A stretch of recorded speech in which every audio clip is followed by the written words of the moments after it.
Well, hello there, no, it's only me, Leonard Wells, broadcasting as usual from Studio B here in the Giggle Mill in Haslingden, north of Manchester in the UK.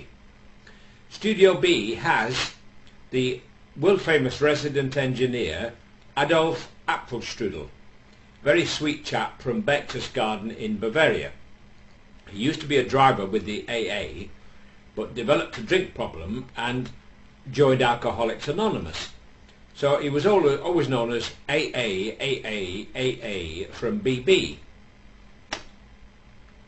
Unfortunately, during the WAR, Adolf was gruesomely wounded, and as a result he refuses steadfastly to appear before the camera. He's frightened of frightening the children.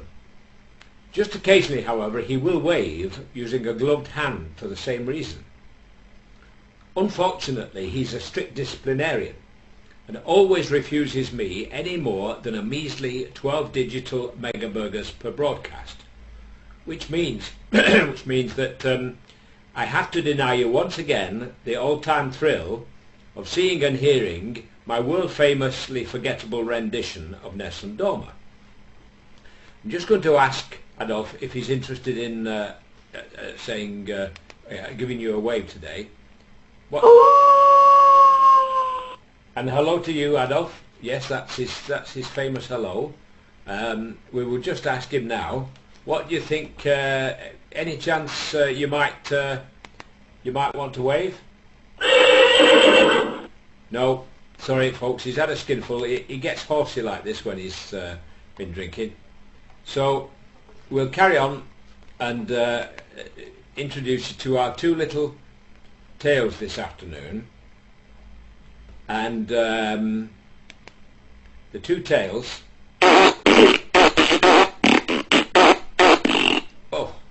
Oh, that'll be 6 o'clock. It's amazing how regular these oats will keep you. If you keep eating oats, you become as regular as a clock. In the first tale, which is one of those about ladies with blonde hair, a very tall, elegant blonde was desperate for money. Oh, the bailiffs kept coming round and a car kept being repossessed. So she's feeling quite desperate. She couldn't get a job for some reason, and eventually decided that her only hope was to kidnap somebody. So she hides in the bushes near this school, and when the children come out, she pounces on one of them and she writes out a note. I have kidnapped your child. I want $10,000 in a paper bag placed under the first gravestone inside the cemetery by tomorrow morning. And then she pins the note to the child's shirt and sends the child off home. Next morning she goes to the cemetery expecting to find the money. Lo and behold, it's there under the first gravestone inside the cemetery. But there's a note attached to the paper bag. And it said, "Dear kidnapper, how could you be so cruel? Especially as I'm a fellow blonde." Thank you. In the second tale, which is military and concerns the WAR, there was a British soldier at a place called Arnhem in Holland, and he was told to set off and attack the German positions.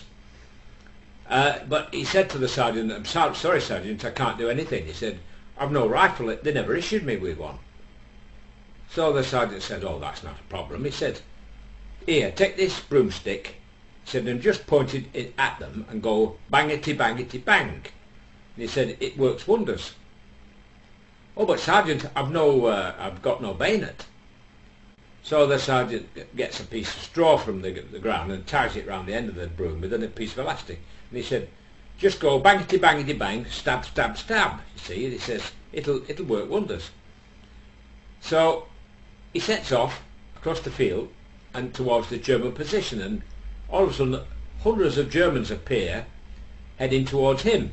So he goes bangity bangity bang, stabbity stabbity stab, you see, and they fall in like ninepins here, there and everywhere, until they're all lying on the ground in a heap, except for one who keeps coming towards him, and he's going bangty bangty bang, stabbity stabbity stab, you see, but he keeps coming.